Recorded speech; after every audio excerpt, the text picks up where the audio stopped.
Tu viens d'entrer dans un monde qui est interdit à 99% des hommes modernes. Parce que dehors, c'est la matrice. C'est le monde de la complaisance, du sucre, de l'ostrogène, des excuses. Mais ici, là, c'est la zone de guerre. Ton objectif est simple, atteindre 8% de body fat, devenir sec et doubler ta testostérone et devenir cette personne 2.0. Pas pour faire joli sur la plage, mais pour prouver que tu es capable de maîtriser une seule chose qui t'appartient vraiment et que tu ne peux pas acheter. C'est ton propre corps. Je vais être brutal avec toi dès maintenant. C'est pour ça que t'es là. La majorité des mecs rejoignent des programmes fitness et échouent. Ils achètent un programme parfois 1500 € pour 3 mois pour se donner bonne conscience. Mais ils arrêtent au bout de quelques jours. Ils regardent quelques vidéos, quelques conseils.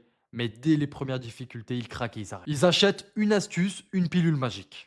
Mais la vie, c'est pas ça. Ça marche pas comme ça. Si c'est ton cas, prends ton argent et va t'acheter des pizzas avec ou des glaces Ben Jerry's. Mais je veux pas te voir ici. Ce protocole fonctionne seulement si t'exécutes et si t'as envie de devenir la version 2.0 de toi-même. C'est basé sur ta biologie réelle. Du jeûne intermittent, c'est non négociable. Pour rester dans la meute, tu dois respecter 3 règles absolues. Numéro 1, t'exécutes. Je veux pas de sentiments, je veux pas d'émotions, je veux pas de ah c'est dur, je suis fatigué. Non, y a pas de ça ici.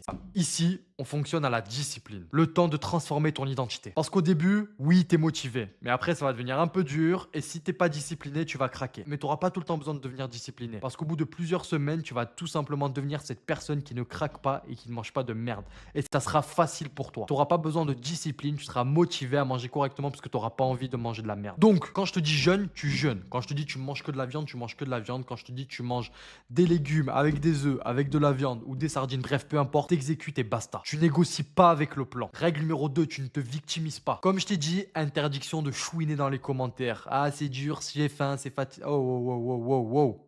Tu gardes ça en toi et en plus, normalement, tu vas pas galérer tant que ça parce que c'est pas dur. À part peut-être la première semaine. Règle numéro 3, la transparence. Tu ne peux pas tricher avec la biologie. Si tu manges de la merde, on va le voir avec ton poids, on va le voir avec tes prises de sang, on va le voir avec tes capteurs de glycémie ou de cétone. Ne mens pas sur tes résultats parce que tu te mets juste une balle dans le pied. C'est inutile. Poste tes photos, poste ton poids et affronte la réalité. Comme je t'ai dit, t'es pas là pour rien. T'es là pour devenir une autre personne. T'es pas ici pour faire un régime. Les régimes, ça a une date de fin. Tu es ici pour tuer l'ancienne version de toi. La version fragile, la version faible, la version molle. Tu vas devenir un prédateur, un homme qui maîtrise sa faim, qui maîtrise ses émotions, qui maîtrise ses pulsions. Un homme avec un physique élite et une mentalité de guerrier. Maintenant, on va voir si t'as des couilles ou si t'es juste un touriste. Tout ce que tu crois savoir sur la nutrition est faux. Depuis que t'es né, on t'a menti. Tes parents t'ont menti, l'école t'a menti, la télé t'a menti. Ton médecin, qui a eu 4 heures de cours sur tout son cursus sur la nutrition, t'as menti. On t'a dit, mange équilibré, ne mange pas de gras, sinon tu vas devenir gras. On t'a dit, il faut du sucre lent pour être en bonne santé et avoir de l'énergie. Mais regarde autour de toi. La société n'a jamais été aussi mal en point, n'a jamais été aussi obèse, n'a jamais eu autant de diabète et de cancer que là maintenant.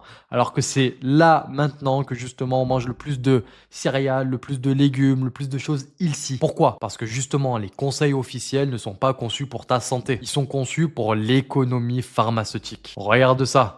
Ça, c'est justement la pyramide de l'alimentation qui est conseillée par tout simplement la société. Dedans, t'as quoi? Des céréales, du blé, des maïs. Super. Tu sais qui mange ça dans la nature? Le bétail. On donne des céréales aux vaches et aux oies pour justement les engraisser avant l'abattage. Et devine quoi? C'est exactement ce qu'ils font avec toi. Ils t'ont transformé en bétail rentable. C'est simple, les céréales coûtent que dalle à produire et tu peux les stocker indéfiniment. La viande, ça coûte cher et ça pourrit vite. Pour nourrir 8 milliards d'esclaves, on ne peut pas leur donner un steak. On leur donne du sucre et de la farine. Et pour qu'ils mangent ce poison avec le sourire, on a inventé le mythe que le gras tue. Le problème, ce n'est pas les calories, c'est les hormones. À chaque fois que tu manges riz, pain, pâtes, etc., ton corps transforme ça en glucose. Le sucre monte dans ton sang, c'est toxique et donc ton pancréas, il va sécréter tout simplement de l'insuline. L'insuline a un seul rôle. Stocker de l'énergie. Tant que tu as de l'insuline dans ton sang, la porte de tes cellules graisseuses est fermée à double tour. Tu es en mode stockage. Le conseil de manger 3 repas et 2 collations par jour, ça te fait tout simplement 5 pics d'insuline. Ce qui est complètement débile. Parce que un pic d'insuline, va rester pendant quelques heures après le pic maximal. Et donc, ça veut dire que toute ta journée, pendant 20 heures pratiquement, tu es en mode stockage. Du coup, tu ne brûles pratiquement rien. En fait, t'es comme un écureuil qui fait ses stocks pour l'hiver, mais l'hiver n'arrive jamais parce que ton insuline est élevée. Concrètement, ton ADN n'a pas changé pendant 50 000 ans. T'as été créé en tant que chasseur et t'es toujours un chasseur. Tes ancêtres ne se réveillaient pas avec un bol de miel pops entre les mains. Ils se réveillaient à jeun et ils allaient chasser toute la journée. Ils avaient du coup une hormone de croissance élevée, une testostérone élevée, de l'adrénaline élevée pour justement aller tuer des bêtes. Dès qu'ils les tuaient, ils les ramenaient au campement et justement il les mangeait pendant plusieurs heures jusqu'à être rassasié et boum, il tombait KO. Et il ne mangeait pas jusqu'à qu'il réussisse à retuer une autre bête pendant 24-48 heures. Donc au final, on en revient au principe du jeûne intermittent et de la cétogène en mangeant principalement des choses animales. C'est pour ça que ce programme fonctionne. Parce qu'en fait, ça respecte tout simplement ta biologie, tes hormones, le fonctionnement réel de tes hormones. On va juste redonner à ton corps le carburant pour lequel il fonctionne.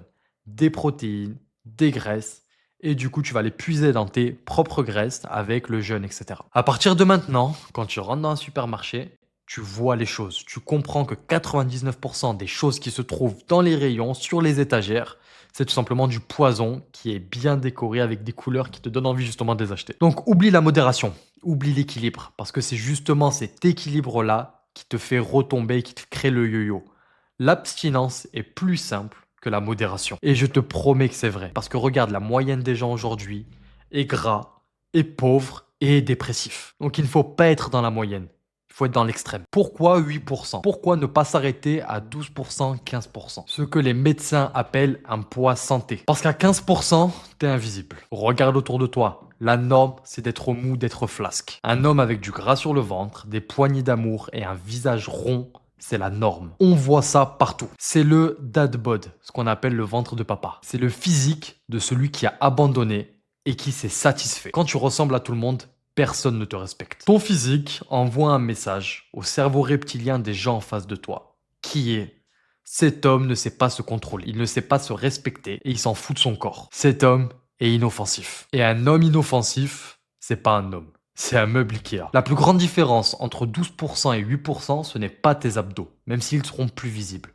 C'est ton visage. T'as un visage plus creusé. Tes joues disparaissent, ton double menton disparaît et c'est ça qui change tout. T'as un visage d'homme. Ta mâchoire se dessine, tes pommettes ressortent. Ton regard devient plus intense. Tu passes d'une tête de gentil garçon à une tête de prédateur. Les gens te respectent et ne te parlent plus de la même façon. Que ce soit les femmes ou que ce soit même les hommes, ils te respectent plus. Et même moi, je vais te le dire, je vais plus respecter un homme qui a un physique énervé, c'est-à-dire musclé et sec, qu'un physique normal. C'est comme ça. C'est la vie, qu'est-ce que tu veux que je te dise? Que ce soit dans une salle de réunion ou dans la rue, on ne te regardera pas pareil. Ta simple présence impose le respect. Le 8% de body fat est le seul symbole d'un homme qui est réussi, d'un statut que tu ne peux pas acheter. Tu peux acheter une Ferrari, tu peux acheter une Rolex, une Mercedes, etc. Tout ce que tu veux, mais tu ne pourras pas acheter ton physique. Si tu es riche et gros, eh ben t'es juste un homme gros et riche. Mais des veines sur le bas du ventre, des abdos creusés, des épaules striées, ça ne s'achète pas, ça se loue. Et le loyer, c'est justement cette discipline et cette mentalité que tu as besoin d'acquérir. Quand tu affiches ce physique, tu dis au monde entier: je ne suis pas comme vous. Je suis un homme qui se respecte, un homme qui contrôle ses pulsions et ses émotions. Je suis capable de supporter ce que vous ne pouvez pas supporter. Et ça, mon pote, c'est l'arme ultime. Alors garde cette image en tête, parce que tu vas aller chercher ce 8%. Visualise la version de toi à 8% qui te regarde dans le miroir avec cette confiance inébranlable. Parce que tu vas devenir ce mec. Mais pour ça, on va devoir changer ton carburant. Fini les flocons d'avoine, fini le riz, fini toutes ces conneries, fini le grignotage. Dans le prochain module, on passe en mode carnivore. On va voir pourquoi tu vas manger comme un lion et que tu vas arrêter de brouter de l'herbe comme une vache. Bienvenue dans le Nutrition de